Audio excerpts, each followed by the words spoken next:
Olá, tudo bem? Que bom estarmos juntos mais uma vez para darmos continuidade em nossa série especial de domingo, Jesus Restaurador da Vida. E hoje nós iremos então falar do tema 9, que tem como título Jesus e o Juízo. E eu quero começar fazendo para você uma pergunta. A pergunta é bem simples. A quem você recorre quando é injustiçado?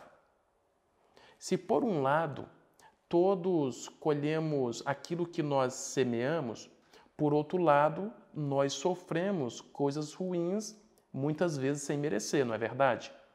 Muitas vezes pessoas boas sofrem, enquanto pessoas que têm más ações se dão bem na vida. Infelizmente, o mundo é dessa forma.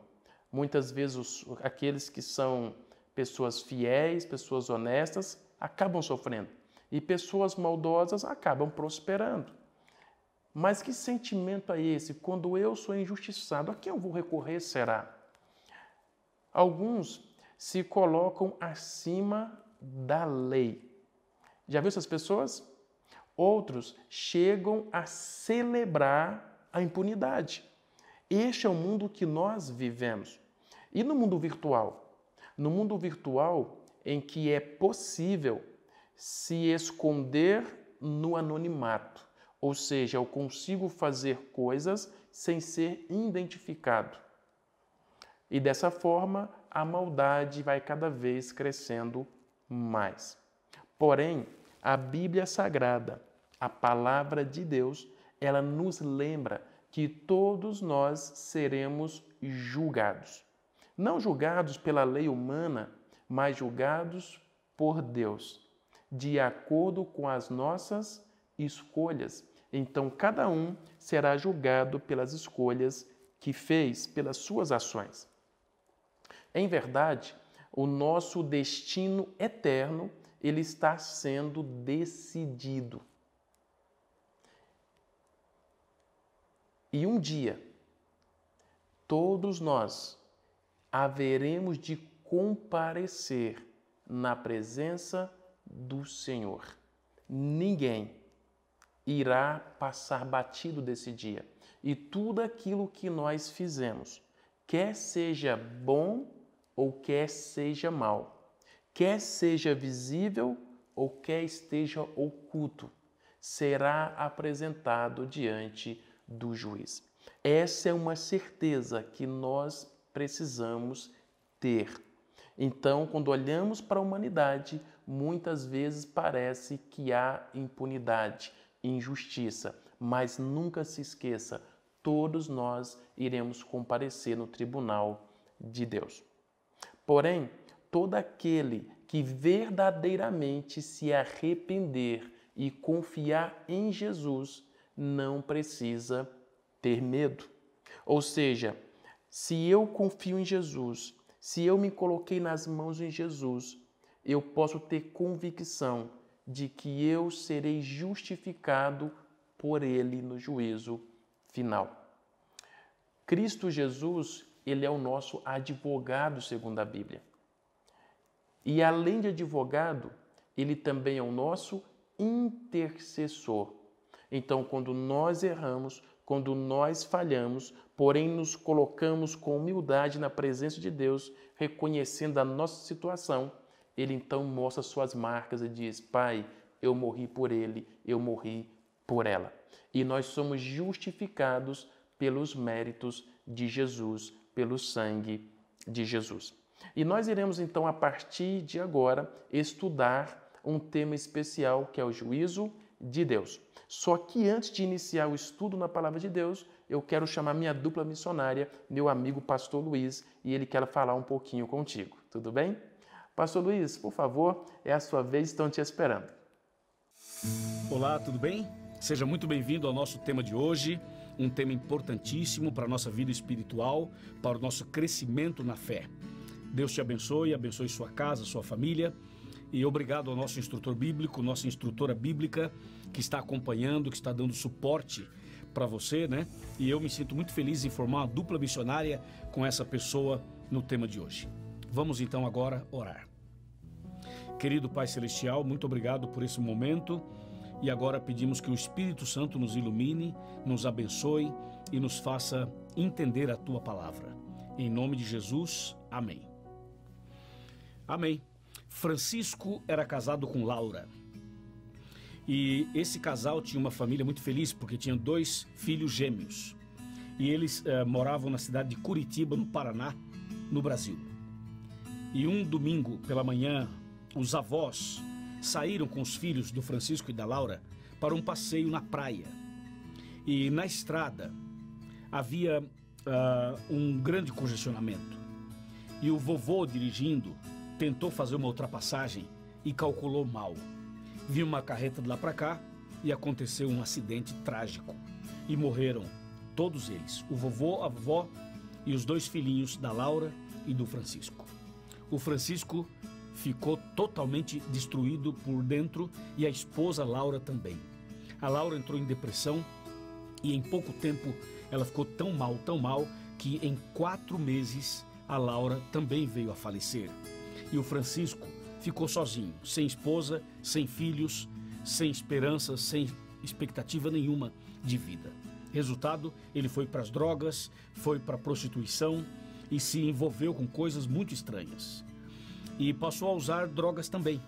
Um dia, na sua casa, juntamente com seus amigos, se preparando para usar maconha, eles descobriram que havia acabado o papel de fazer o cigarro da maconha. E então, na angústia pelo vício, o Francisco lembrou que ele tinha uma Bíblia. E ele foi então e disse: pessoal, eu tenho uma solução. E ele foi no quarto, pegou aquela Bíblia e arrancou uma página da Bíblia e fez um cigarro de maconha.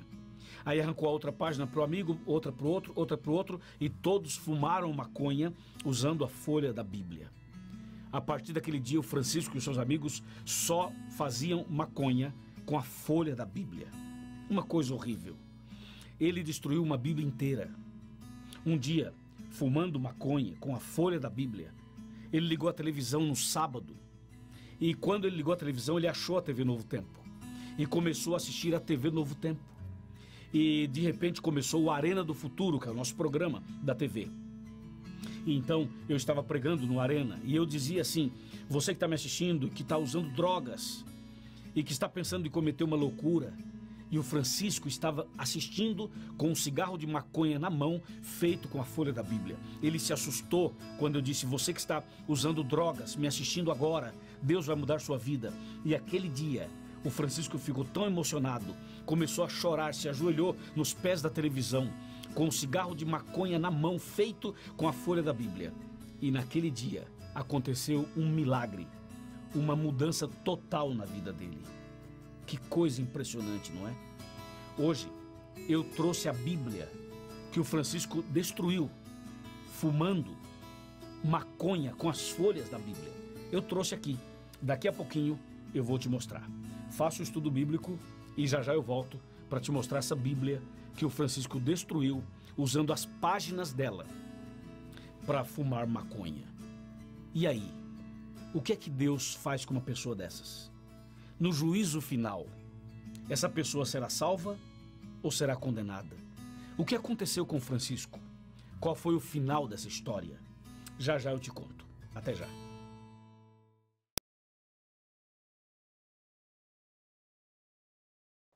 Realmente é como o pastor Luiz acabou de falar. Nós somos uma dupla e estamos aqui para, juntos com vocês, estudarmos a cada domingo um tema especial que vai nos preparar para a vida eterna. E hoje nós iremos começar, como todos os dias, lendo um texto da Bíblia, uma parábola. E a parábola que nós vamos ler hoje fala sobre uma festa de casamento. E eu quero te convidar a acompanhar comigo a leitura desta parábola, que está no livro de Mateus. Mateus é o primeiro livro do Novo Testamento, o primeiro evangelho, e vamos aqui estudar esta parábola. Mateus 22, e eu vou começar no versículo 1, que diz assim: Jesus tornou a falar-lhes em parábola e disse: o reino dos céus é semelhante a um rei que celebrou as bodas do seu filho. Enviou seus servos para chamar os convidados para as bodas, mas estes não quiseram ir. Depois enviou outros servos, recomendando: dizei aos convidados que já preparei o meu jantar. Meus bois e cevados já foram mortos, e tudo está pronto. Vinde às bodas. Porém, eles não fizeram caso. Foram um para o seu campo, o outro para o seu negócio. O restante, apoderando-se dos servos, os maltrataram e mataram. O rei ficou com muita raiva, diz aqui o texto bíblico. Enviou o seu exército e destruiu aqueles homicidas e incendiou a sua cidade. Então disse aos seus servos: o banquete, na verdade, está preparado, mas os convidados não eram dignos. Ide às encruzilhadas e convidai para as bodas a todos os que encontrardes. E saindo os servos pelos caminhos, ajuntaram todos quantos encontraram, tanto maus como bons, e a sala do banquete se encheu de convidados. Mas quando o rei entrou para ver os convidados, notou ali um homem que não estava trajando com as vestes nupciais. Perguntou-lhe: amigo, como entrastes aqui sem veste nupcial? Ele, porém, ficou calado. Disse então o rei aos servos: amarrai-o de pés e mãos e lançai-o para fora, nas trevas, onde haverá pranto e ranger de dentes. Pois muitos são chamados, mas poucos são escolhidos. Que texto fantástico, que texto poderoso. Então, a base para o nosso estudo está aqui. E aqui vamos falar sobre o juízo de Deus. A quem Deus, o Pai, confiou o julgamento. Vocês se lembram que nos estudos anteriores nós falamos sobre Jesus, nós falamos sobre o santuário e nós vimos que Jesus ele é o Cordeiro, Jesus ele é o sacerdote, Jesus é o sumo sacerdote, Jesus ele é o advogado, Jesus ele é o intercessor. Mas também você vai ver hoje que Jesus é algo mais. Jesus é o nosso juiz, diz a Bíblia. E olha o que diz o texto bíblico. E você vai ver que Jesus ele também vai julgar. No livro de João, um pouquinho para frente, quarto livro do Novo Testamento, eu vou ler contigo o capítulo 5 e o verso 22. E olha o que diz João 5, verso 22. Diz assim: o Pai a ninguém julga, mas deu ao Filho todo o juízo. Você compreende? Então, quem vai nos julgar, segundo a Bíblia, é o próprio Jesus. E sabe, Jesus, ele poderá ser o nosso juiz, porque Jesus, ele sabe tudo que nós passamos, ele sabe tudo que nós sofremos, porque ele já viveu neste mundo que nós vivemos. Se lembre que, segundo a Bíblia, ele se fez carne e veio habitar entre nós. Então, ninguém melhor que Jesus para saber das provas que nós passamos, das lutas que nós enfrentamos, dos nossos sonhos. Ele vai ser o nosso Jesus, o nosso juiz, me desculpe, segundo a Bíblia. E quem estará livre, quem estará isento desse juízo da condenação? Ou seja, o juízo que vai condenar. Quem estará livre dele, isento dele? Quem não passará pela condenação do juízo de Jesus? Será que todas as pessoas serão salvos, como algumas pessoas imaginam? Ah, a salvação é pela graça, basta crer em Jesus, então eu creio, eu estou salvo. Será que todos serão salvos? Será que todos os mortos, eles irão escapar a esse juízo da condenação? O que diz a Bíblia? Acompanhe comigo o texto bíblico e você vai ver aqui no mesmo livro de João, no mesmo capítulo 5, só que no versículo 24, olha o que diz o texto bíblico. Em verdade vos digo, que quem ouve a minha palavra e crê naquele que me enviou, tem a vida eterna e não entrará em condenação, mas passou da morte para a vida. Então, segundo o texto bíblico, aquele que crê nas palavras de Cristo, aquele que crê que Jesus foi enviado por Deus, esses não passarão pela condenação, segundo o texto bíblico. E eu quero então te fazer outra pergunta que é importante. Quem irá ressuscitar para o juízo final? É bem certo que Jesus preparou um lugar e ele vai voltar.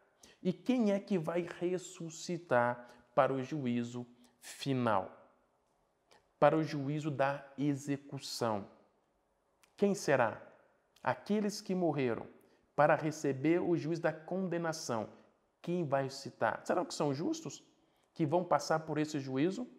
Olha o que diz o mesmo livro de João, o mesmo capítulo 5, só que agora o verso 28 e o verso 29. Diz assim: Não vos maravilheis disto, pois vem a hora em que todos que estão nos sepulcros ouvirão a sua voz e sairão. Os que fizeram o bem sairão para a ressurreição da vida, e os que praticaram o mal para a ressurreição da condenação. Você percebe? Segundo o texto bíblico, todo ser humano que morre vai para o mesmo lugar, para o sepulcro. E só vamos sair da sepultura quando Jesus voltar para receber o juízo. Os que fizeram o bem, os justos, vão receber a vida eterna. Mas aqueles que agiram mal, aqueles que não aceitaram Jesus, aqueles que não se arrependeram, aqueles que não confessaram, aqueles que não foram perdoados, eles vão ressuscitar para o juízo da condenação, segundo a Bíblia. Nós precisamos hoje, agora, aceitar o Espírito Santo, porque é Ele que nos convence do pecado, juízo e justiça, para que nós possamos nos arrepender e ir para Jesus. E Ele certamente vai nos perdoar e nos conceder a oportunidade da vida eterna, segundo a Bíblia. Quero te fazer outra pergunta que é importante para o nosso estudo de hoje. Quantos quantas pessoas comparecerão perante o tribunal de Jesus? Ou seja, quando Jesus for julgar o seu povo, for julgar os habitantes da terra, quantas pessoas irão comparecer diante deste tribunal, para este juiz? Será que apenas os ímpios irão comparecer diante do tribunal de Deus? Será que apenas os justos irão comparecer? Olha o que diz o texto de 2 Coríntios. Paulo escreveu para os Coríntios, segunda carta, 2 Coríntios capítulo 5. E eu vou ler com você aqui o versículo 10. 2 Coríntios capítulo 5 e o verso 10. E vamos ver quantas pessoas irão comparecer para o juízo de Deus. Olha o que diz o verso 10. Pois todos devemos comparecer perante o tribunal de Cristo, para que cada um receba segundo o que tiver feito, por meio do corpo, o bem ou o mal. Você percebeu? Biblicamente, todos iremos comparecer no tribunal de Cristo. Todos seremos julgados por Jesus. A única diferença é que alguns vão receber a vida e outros vão receber a condenação eterna. Mas todos nós passaremos no tribunal de Deus. Lembrando que Jesus não erra. Jesus ele não é injusto, pelo contrário, Jesus é justo. E ele vai dar para cada um aquilo que merece. Algumas pessoas costumam dizer que Deus é amor. Realmente, isso está no livro de 1 João. Aquele que não ama não conhece a Deus, porque Deus é amor, versículo 8. Está lá 1 João 4, verso 8. Mas, ao mesmo tempo, as pessoas se esquecem que esse mesmo Deus que é amor, segundo a Bíblia, ele também é justo, ele é fogo consumidor. Então, você não pode se enganar. Eu não posso me enganar. Esse mesmo Deus que ama, ele é justo e vai dar para cada um aquilo que merece, segundo as suas escolhas que fez durante a sua vida. Eu quero lhe dizer que o juízo de Deus, ele tem 3 fases ou 3 partes. A primeira parte do juízo de Deus, segundo a Bíblia, é o juízo investigativo. E o juízo investigativo, ele começou. E quando é que começou o juízo investigativo? Estudamos alguns temas atrás falando sobre o santuário. E nós vimos que Jesus é o sacerdote, mas ele passou do lugar santo para o lugar santíssimo. E olhando para o santuário terrestre, que Moisés fez um modelo, esse dia significa o dia da expiação, que seria então a purificação do santuário que representa o juízo. E segundo a profecia de Daniel 8,14, 2000 tardes e manhãs, essa profecia então se cumpriu no dia 22 de outubro de 1844, quando Jesus, o sumo sacerdote, entra no lugar santíssimo e então começa o juízo investigativo. Então, uma coisa que temos que entender é que o juízo, a primeira fase, é a parte do juízo investigativo, onde Deus já começou a julgar o mundo. Ele começou julgando o teu povo, começando pelos os mortos e depois passando pelos vivos. Quando Jesus voltar, todo ser humano já foi julgado. Ele virá para dar a recompensa que cada um merece. Então, essa primeira fase, que Jesus julga a humanidade, é o juízo investigativo. A segunda fase do juízo de Deus é o juízo comprovatório. Esse juízo comprovatório, ele vai acontecer quando Jesus cumprir sua promessa de voltar para nos buscar. Então, quando Jesus voltar para nos buscar, segundo o texto bíblico, aqueles que morreram em Cristo, eles vão ressuscitar incorruptíveis. E aqueles que estiverem vivos por ocasião da vinda de Jesus serão transformados no piscar de olhos. E agora todos nós iremos nos encontrar com o Senhor nos ares e vamos para o céu durante um período de 1000 anos que nós chamamos de milênio. E este período no céu com Jesus será o juízo comprovatório, que é onde nós que estivermos lá iremos entender por que aqueles se salvaram e por que aqueles se perderam.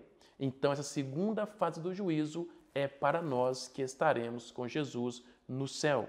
Ou seja, todos que vão estar com Jesus no céu durante 1000 anos são os salvos. Então, os salvos vão agora comparecer para a segunda fase do juízo, compreender o porquê de cada coisa. E a terceira e última fase do juízo é o juízo, então, que é executivo. Só um detalhe que eu esqueci de falar para você do comprovatório. Quando os salvos forem para o céu com Jesus, algumas coisas vão acontecer. Todos os perdidos, os ímpios, estarão no pó da terra. Os que morreram sem Cristo vão continuar no pó da terra, não vão ressuscitar. E os que estiverem vivos por ocasião da vinda de Jesus irão morrer. Outro ponto que eu não citei e que é importante, a terra ficará vazia, abandonada, desolada durante 1000 anos. E Satanás, segundo Apocalipse, estará preso. Não preso com algema e corrente, mas preso porque não haverá ninguém para ele tentar. Tudo bem? Aí sim, a terceira fase do juízo que eu disse para você é o juízo executivo, quando vai passar os 1000 anos e Jesus virá com teu povo, com os anjos, na terra prometida, na Canaã celestial, para poder ocupar este mundo e dar recompensa para os ímpios. E agora, nessa fase, que é a última fase do juízo, aqueles que morreram sem Cristo irão ressuscitar. E é interessante que quando eles ressuscitarem, agora os ímpios, eles vão atacar a Terra Santa. Por quê? Porque Satanás será solto, porque agora haverá pessoas para ele tentar. Porque quando Jesus vier com os salvos, os ímpios irão ressuscitar, Satanás irá tentá-los novamente e eles vão tentar atacar a Terra Santa. E neste momento haverá execução final, onde, segundo Apocalipse, vai cair fogo e enxofre e toda a terra será purificada. E neste momento, os salvos que estão com Jesus na terra prometida, na terra celestial, Canaã celestial, Jerusalém celestial, ela vai pousar sobre essa terra e nós viveremos eternamente na companhia do Senhor Jesus.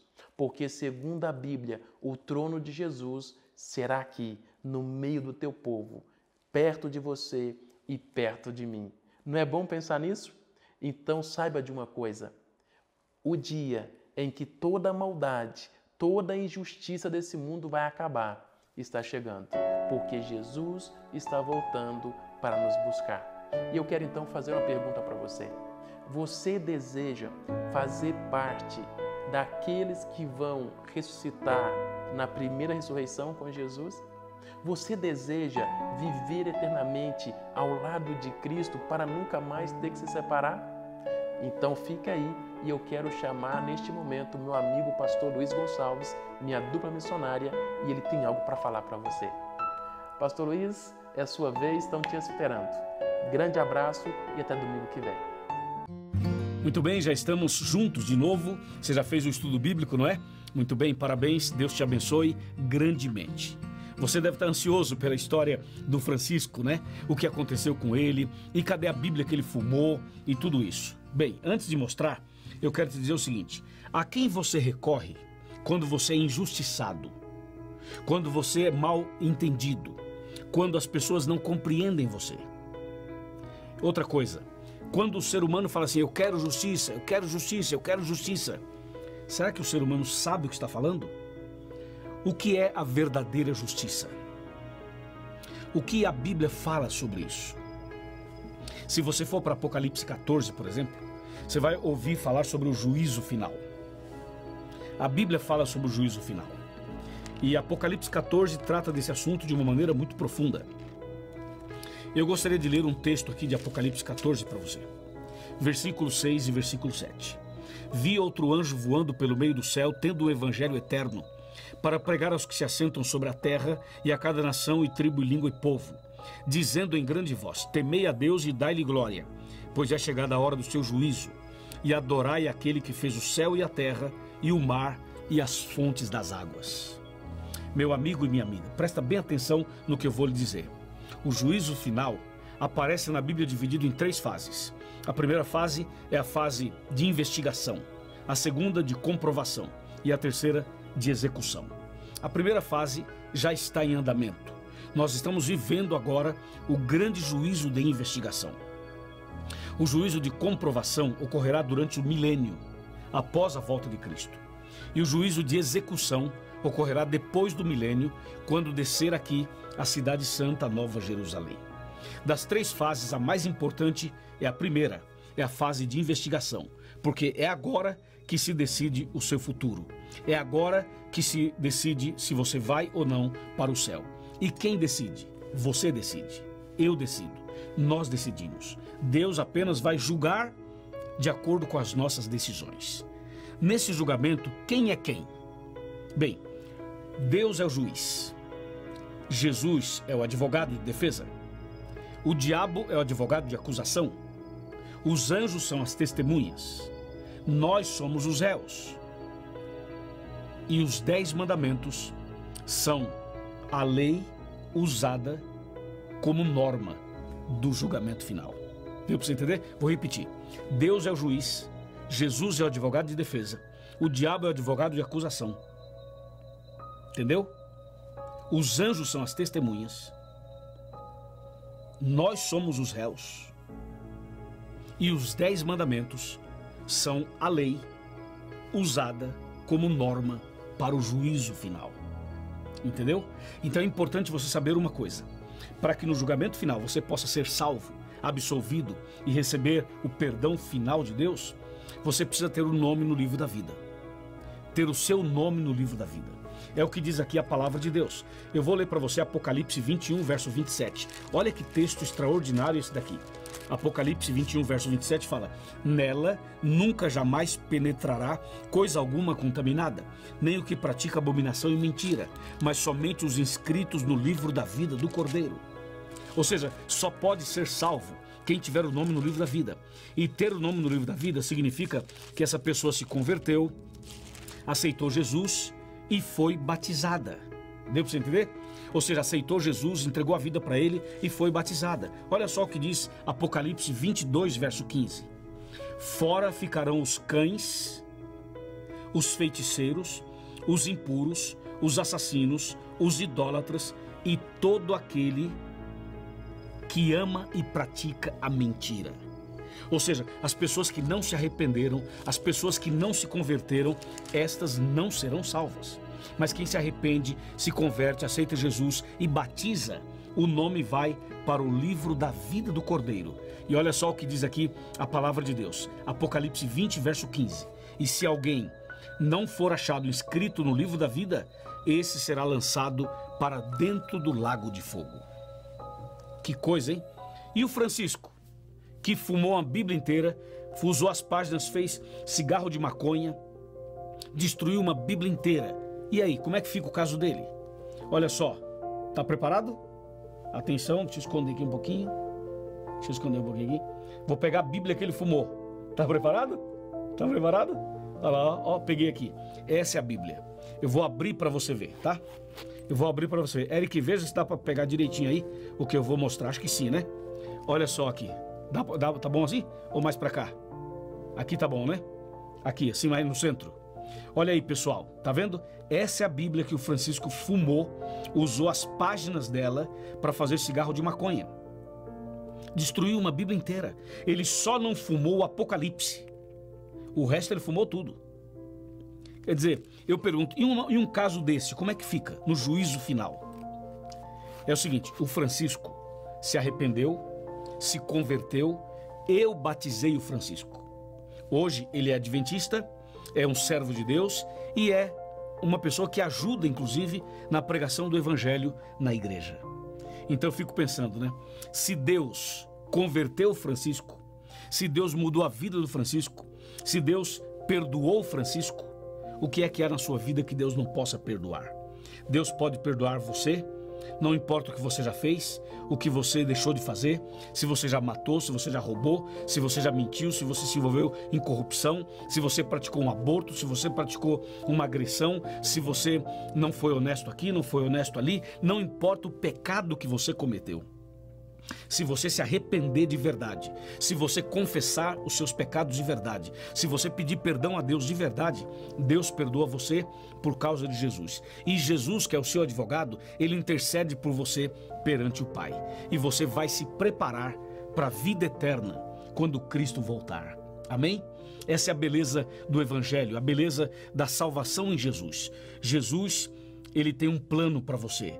Por mais longe que você tenha ido, a graça de Deus está disponível. A misericórdia de Deus pode te alcançar. O poder de Deus pode chegar até você. É só você querer. É só você cair de joelhos, arrependido, arrependida, abrir o seu coração e contar tudo para Deus. E Deus pode te dar uma nova chance. Amém? Olha só, naquele dia, eu quero estar lá. E eu quero convidar você para estar lá também.